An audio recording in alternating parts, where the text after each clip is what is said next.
Reacher pulled the same swerve as Brooklyn Nine-Nine. Not surprisingly, the Amazon Prime series Reacher was filled with a lot of twists and turns that kept fans guessing the whole way through. Some of them were complete surprises, but others were a bit more predictable, particularly for fans of Brooklyn Nine-Nine. One of the biggest swerves in Reacher went down almost identically to a similar angle involving Captain Holt and one of his oldest friends. In the first season of the new series, Jack Reacher headed for Margrave, Georgia. He was following a tip about his favorite blues musician given to him by his brother. Instead, Reacher found a massive plot that consumed the town and ultimately cost his brother his life. Despite the fact that he just wanted to keep walking right out of town, Reacher was essentially forced into dealing with the problem to solve his brother's murder. It wasn't just the Reacher boys who were caught up in that mess. An entire town had been corrupted by the Kleiner family and their massive counterfeiting scheme, one that was costing Margrave a lot of lives. But the tendrils of this massive multi-million-dollar plot extended well beyond the boundaries of one town. Those same tendrils reached into the depths of the U.S. government, including law enforcement institutions like the FBI. To protect the Hubble family, Finley called in a friend of his from the FBI named Picard. His help was completely off the books, though the man seemed suspicious from moment one. Anyone who picked up on that detail was certainly right. It was eventually revealed that Picard was in the employ of the Kleiners and had long been part of their vast money-making operation. Finley, Reacher, and Conklin found out about his complicity the hard way. A very similar situation happened in Brooklyn Nine-Nine in Season 3, Episodes 22 and 23. While trying to ferret out the mold Jimmy Figgis had planted in the FBI, Holt called in his old friend Bob Anderson. The FBI agent appeared to be helping them, but was, in reality, in the employ of Figgis.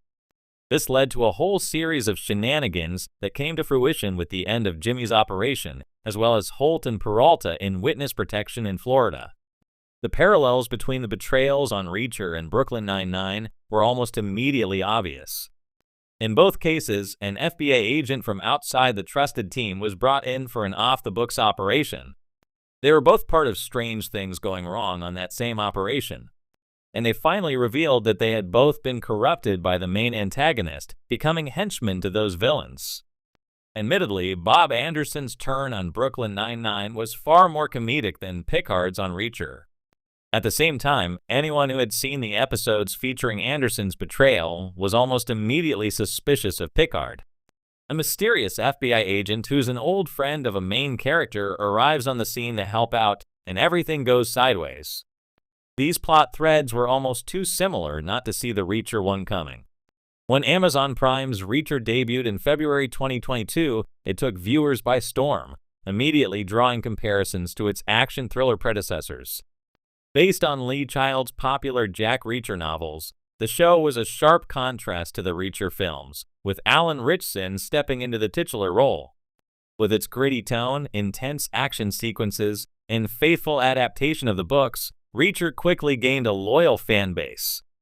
But beyond the action-packed scenes, there was something about Reacher that caught the attention of television critics and fans alike. It pulled off a narrative swerve much like the one seen in Brooklyn Nine-Nine. At first glance, comparing Reacher and Brooklyn Nine-Nine may seem like a stretch. After all, one show is a hard-hitting action series centered on a wandering former military police major, while the other is a beloved workplace comedy about a precinct of New York detectives. However, both series share an unexpected twist and ability to pivot and subvert audience expectations when it comes to their tone, character arcs, and overarching message. The first season of Reacher follows Jack Reacher as he arrives in the fictional town of Margrave, Georgia, to investigate the murder of his brother. In typical Reacher fashion, he unearths a conspiracy that involves dirty cops, dangerous criminals, and a counterfeit money operation. The show is dark, violent, and driven by Reacher's unyielding moral code. But there's a twist hidden beneath its gruff exterior. Reacher isn't just an action-packed romp. Like Brooklyn Nine-Nine, it carries a much lighter tone than initially expected, blending moments of humor and humanity into its narrative in ways that surprise and endear it to audiences. What Reacher shares with Brooklyn Nine-Nine is its deft balance of intensity and levity. When Brooklyn Nine-Nine first aired in 2013, Many expected a straightforward police procedural with comedic elements, particularly because it was created by Michael Schur and Dan Gore, known for the hit comedy Parks and Recreation. But what set Brooklyn Nine-Nine apart was its ability to balance humor with heartfelt storytelling. It didn't shy away from heavy issues like systemic racism, police brutality, and corruption, but it always did so with a sensitivity that kept the show lighthearted, focusing on the camaraderie of the 99th Precinct rather than dwelling solely on the darkness that so often accompanies crime dramas.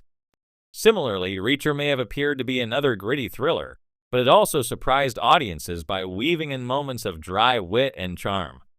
Alan Ritchson's portrayal of Reacher gives the character a surprising depth beyond the typical lone wolf action hero.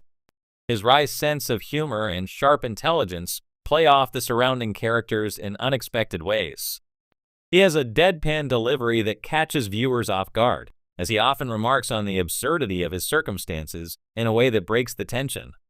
This blending of humor within a traditionally stoic character makes Reacher more relatable and likable, much like how Andy Samberg's Jake Peralta in Brooklyn Nine-Nine injects levity into high-stakes situations without ever undermining the importance of the moment. More notably, both shows succeed in offering audiences a sense of catharsis, despite the intensity of their narratives.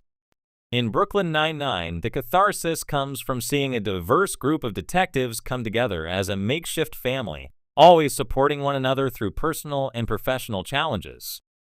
They may face dangerous criminals or systemic issues within the NYPD, but they do so with a sense of optimism that the bonds they share can overcome the darkest of circumstances. Reacher achieves a similar feeling, despite its much darker premise. While Jack Reacher is often depicted as a loner, the show emphasizes his relationships with key characters such as Roscoe Conklin and Chief Detective Finley. These relationships humanize Reacher, turning him from a stoic enforcer into a protector who values justice not just as a duty, but as a way of caring for those he encounters. His interactions with Roscoe in particular show his softer side, revealing a deep respect and admiration that adds layers to his otherwise impenetrable persona. And in the same way Brooklyn Nine-Nine uses humor and camaraderie to offset its more serious moments, Reacher allows these friendships to balance the relentless action, offering emotional depth to the story. What's remarkable about both shows is their ability to subvert audience expectations without alienating their core fans. Reacher could have easily been a straightforward, humorless action series, but it chose to blend in moments of levity and heart that elevate the show beyond its genre trappings. Similarly, Brooklyn Nine-Nine could have remained a zany police comedy, but it grew into a show that tackled real-world issues while maintaining its comedic tone. Both series share an understanding that audiences crave more than just pure action or comedy. They want stories that reflect the complexities of life, blending the heavy and light in equal measure. In the end, Reacher and Brooklyn Nine-Nine both prove that genre conventions are not constraints but opportunities. They offer a refreshing take on their respective genres, finding unexpected common ground in their approach to storytelling. In the end, Reacher and Brooklyn Nine-Nine both prove that genre conventions are not constraints but opportunities. They offer a refreshing take on their respective genres, finding unexpected common ground in their approach to storytelling.